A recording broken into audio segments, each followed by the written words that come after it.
এই ধরো, ব্যাগটা রাখো তো। এ কি, তুমি এখন গেলা আর এখনই অফিস থেকে চলে আসলা? অফিসে আজকের ছুটি নিয়েছি। কেন? আজকে একটা মেয়েকে নিয়ে পার্কে ঘুরতে যাব। কি? জি।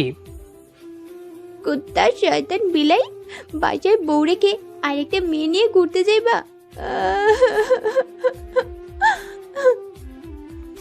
এই না না, সেটা না। কাঁদছো কেন? কাঁদবো না তো হাসবো এখন? আমাকে বললেই পারতা আমি আরেকজনকে ভালোবাসি, তাহলে তো হতো। না জান, এমন কথা বলে না। চুপ, বিশ্বাসঘাতক। তোর সাথে আর কথা নাই। জীবনের থেকেও বেশি ভালোবেসেছিলাম তোকে, কিন্তু তুই বুঝলি না। অন্য একটা মেয়েকে নিয়ে পার্কে ঘুরতে যাবি? তোর লজ্জা করে না? সোনা, কি বলছো তুমি? আমি শুধু তোমাকেই ভালোবাসি। আর মিথ্যা কথা বলার দরকার নেই। আমি সতী নির্ভর করতে পারবো না। আমাকে ডিভোর্স দিয়ে দাও। কি বললা তুমি? মারলা কেন? চুপ। টান দিয়ে বুকে জড়িয়ে নিলাম। চারো চারো বলছি। ছাড়বো না। আরে পাগলি বউ, আমি কি বলেছি নাকি যে অন্য একটা মেয়েকে নিয়ে ঘুরতে যাব? আমার ঘরে তো মেয়ে আছে, আর সেটা আমার বউ। মানে? আরে আমি তোমাকে নিয়ে ঘুরতে যাব, আর তুমি তো মেয়ে না, তুমি ছেলে। মেয়ে? তুমি মেয়ে হলে তো তোমাকে নিয়ে ঘুরতে যাব, তাই না? আমার সবচেয়ে কাছের পাগলিটা। এই পাগলি মেয়েটাকে ছেড়ে আমি কি অন্য মেয়ের কাছে যেতে পারি? না। তাইলে এতক্ষণ ওইসব বললে কেন? সরি। বুকে থেকে সরিয়ে দিয়ে বললাম, সরো। তুমি এতক্ষণ অনেক আজে বাজে কথা বলেছ, আমার অনেক কষ্ট হয়েছে। আমার কাছে আর আসবে না, তোমার সাথে কথা নাই। না বাবু, এমন করে না। হুশ। ওকে ওখানে রেখে দৌড়ে ছাদে চলে এলাম। কিছু বলার সুযোগ দিলাম না। ততক্ষণে আপনাদের পরিচয়টা দিয়ে দেই। আমি তানভীর, আর ওই যে রাগী মেয়েটা এতক্ষণ চেঁচামেচি করলো, ওটা হলো আমার বউ নীলাজাহান রিয়া। ওর আরেকটা নাম ছিল, কিন্তু আমি ওর নাম চেঞ্জ করে আমার নামের সাথে মিলিয়ে রেখেছি নীলা। আমি একটা জব করি, ঢাকা নামক ব্যস্ত শহরটাই বাসায় থাকি বলে নীলাকে চাকরি সুবাদে বেশি সময় দিতে পারি না। আর আজকে বসের কাছ থেকে ছুটি নিয়ে আসছি। ভাবছি বউকে নিয়ে ঘুরতে যাব।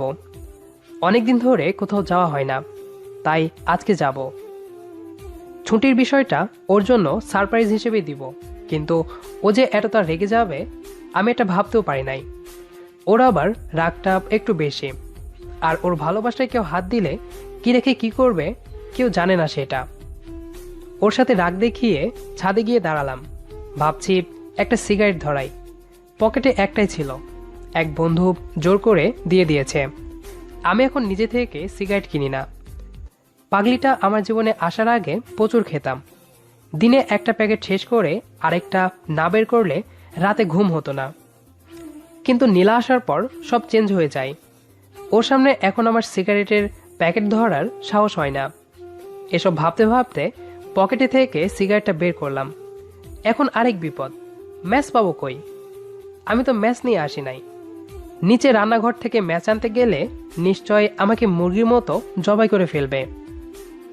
তাই বাধ্য হয়ে পাশের বাসার বাচ্চা ছেলেটাকে বললাম ম্যাচ আনতে।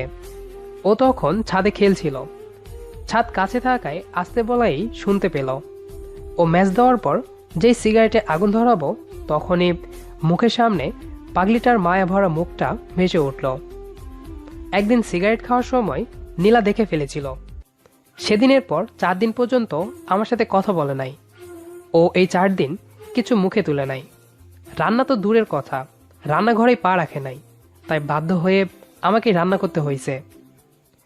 আর ও আমাকে সেই কয়দিন ওর কাছে যেতে দেয় নাই, আর আমার কাছেও আসে নাই। সেদিন প্রমিস করিয়ে ছাড়ছে, আর কোনোদিন যদি সিগারেট খাই তাহলে ওকে ভুলে যেতে হবে। এ কথা শোনার পর তো আমার হুঁশ ছিল না। ওকে জড়িয়ে ধরে কান্না করে বলেছিলাম, এই তোমাকে ছুঁয়ে প্রমিস করলাম আর কোনোদিন সিগারেট খাবো না। সিগারেটে আগুন ধরানোর পরেই নীলার দেওয়া প্রমিজের কথা মনে পড়ল, তাই সিগারেটটা নিচে ফেলে দিলাম।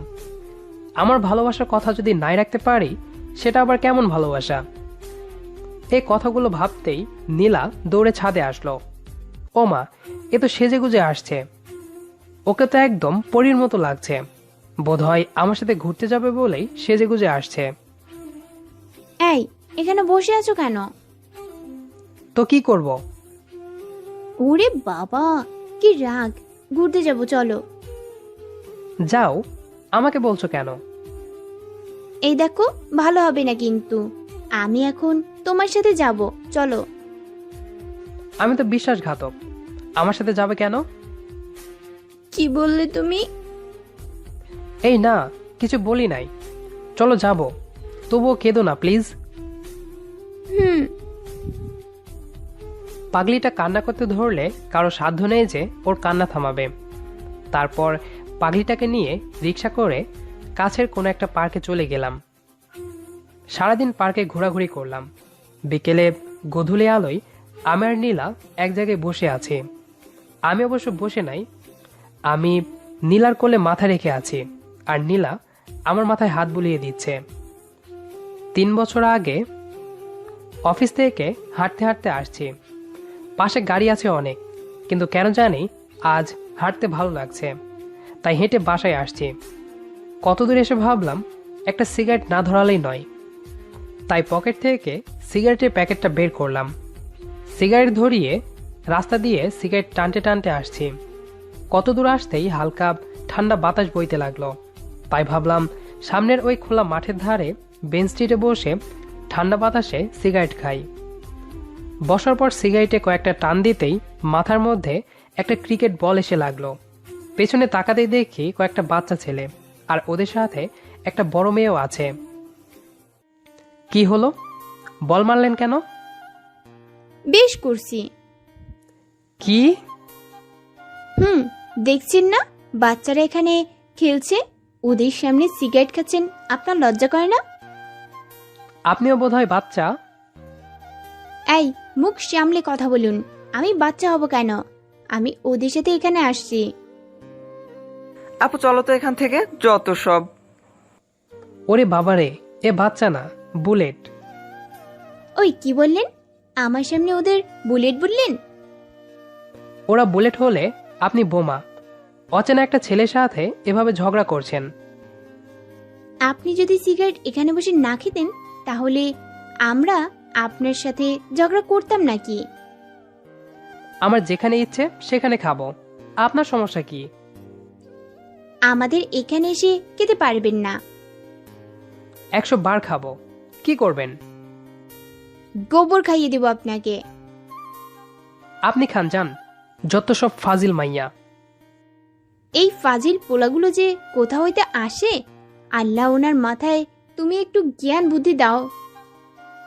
আপনার থেকে বেশি আছে। কচু আছে। কচুর গোড়া।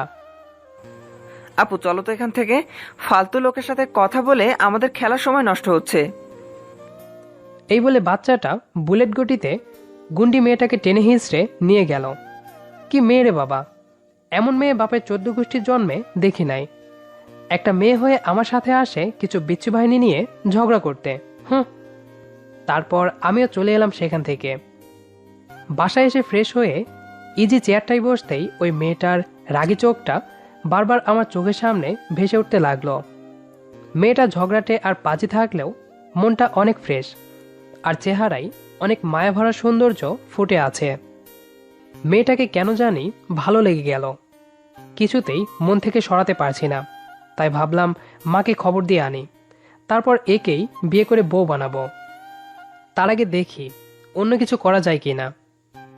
তাই আবার এর পরের দিন অফিস থেকে একটু তাড়াতাড়ি করে ফিরে এসে কতগুলো চকলেট কিনে রওনা দিলাম সেই মাঠের কাছে।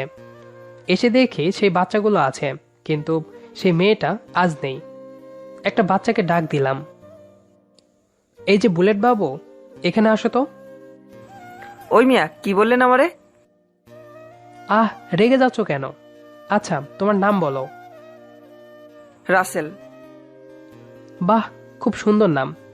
তো তোমার কালকে সেই আপুটা কই? কেন?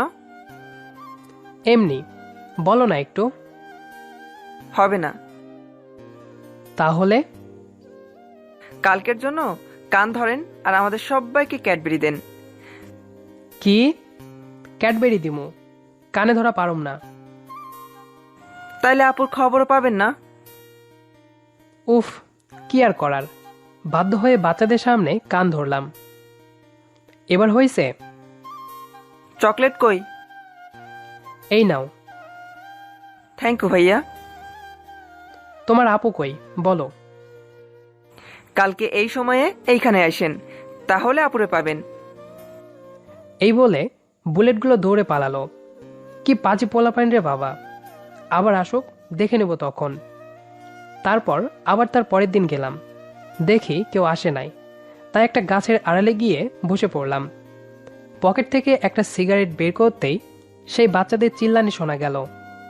পেছনে তাকাতেই দেখি সেই বাচ্চাগুলো আর আমার ঘুম কেড়ে নেওয়া স্বপ্নপুরী এসে গেছে। ভাবলাম দেখি কি করে ওরা, তাই ওই গাছের আড়ালেই দাঁড়িয়ে ওদের কথোপকথন শুনতে লাগলাম। আপু জানো, কালকে না সেই ভাইয়াটা আসছিল। কোন ভাইয়া রে? তুমি যার সাথে সেদিন ঝগড়া করলে। কেন আসছিল? তোমাকে খুঁজতে। আমাকে খুঁজতে? কেন কেন? জানি না, কিন্তু ভাইয়াটা খুব ভালো। কি করে বুঝলি? ভাইয়াটা আমাদের সবাইকে ক্যাডবেরি দিয়েছে, আর সেই দিনের জন্য আমাদের সামনে কান ধরেছিল, অনেক সময় কান ধরে দাঁড়িয়ে আছিল। কি? তোদের কথায় ওই লোকটা কান ধরেছে? আরে না, উনি তোমাকে খুঁজছিল। আমরা বলছি কানে না ধরলে তোমার কথা বলবো না। তাই? তাহলে আমার জন্য কান ধরছে? হ্যাঁ। তারপর কি বলছে? তারপর আমি বলছি কালকে এখানে আসতে, কিন্তু এখনো তো এলো না। ও, তাহলে বোধহয় আর আসবে না। তোরা একটা এত বড় লোককে কানে ধরিয়েছিস, ওনার তো একটু অপমান হয়েছে, তাই না? তাই তো আপু। তোদের এটা উচিত ছিল না। তাহলে আবার আসলে সরি বলবানে। আচ্ছা বলিস, চল বল আন খেলবো। হি হি হি হি। আমি এতক্ষণ ওদের কথা লুকিয়ে শুনছিলাম, কোনো মতে হাসি চাপিয়ে রাখছি। তাই একটু পর আড়াল থেকে বের হয়ে সামনে আসলাম। তারপর বাচ্চারা দেখা মাত্রই দৌড়ে এসে সবাই সরি বলে চলে গেল। তারপর সেই মেয়েটা আসলো। সরি। কেন?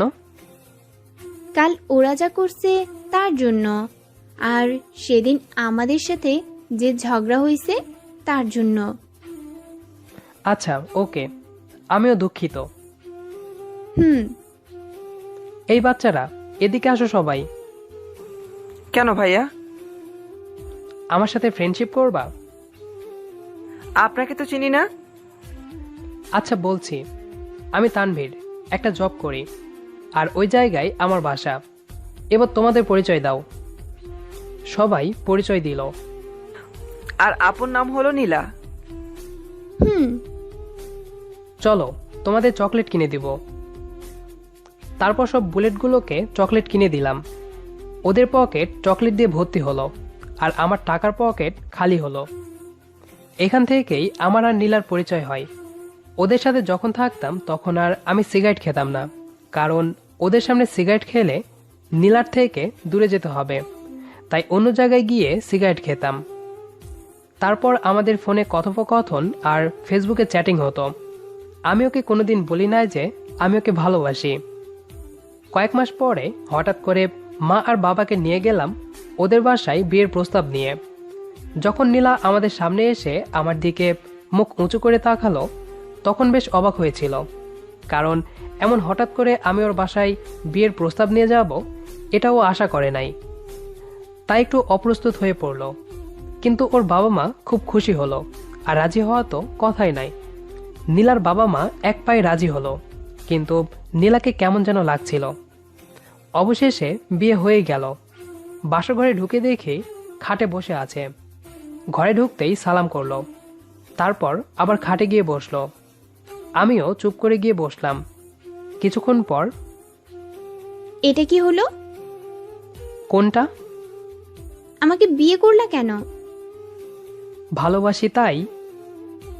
কবে থেকে? যেদিন তোমার সাথে সিগারেট নিয়ে ঝগড়া করেছিলাম সেদিন থেকে। কি? তাহলে এতদিন বলো নাই কেন? এমনি, এমনি মানে? সাহস হয় নাই। কিন্তু আমার ভালোবাসা পেতে গেলে কি করতে হবে জানো? কি?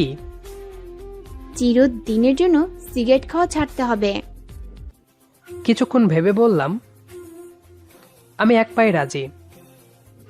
তাহলে আরেক পা কই? হি হি হি, সাথে আছে। পাগল কোথাকার। তোমার জন্য। একটু কাছে আসো। এই না, কেন? লজ্জা করছে।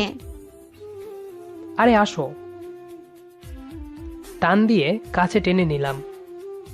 তারপর এই পর্যন্ত। হাত বুলিয়ে দিচ্ছে আমার মাথায়।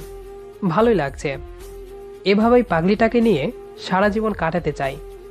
কেমন যেন ঘুম ঘুম ধরে গেল, তাই পাগলিটাকে নিয়ে বাসার দিকে চললাম। I love you. এতগুলো ভালোবাসি তোকে পাগলি। গল্পটি কেমন লেগেছে সেটি অবশ্যই কমেন্ট করে জানাবেন। আর নিয়মিত এরকম ভালোবাসার ভিডিও পেতে আমাদের চ্যানেলটি সাবস্ক্রাইব করে পাশে থাকা বেল আইকনটি অন করে দেবেন, যাতে করে আমাদের ভিডিওর সকল নোটিফিকেশন সবার আগে পৌঁছে যায় আপনার কাছে। আর আপনি যদি অলরেডি সাবস্ক্রাইব করে থাকেন তাহলে অসংখ্য ধন্যবাদ। কথা হবে আবারও নতুন কোনো গল্প নিয়ে। সেই পর্যন্ত আমাদের সাথেই থাকুন।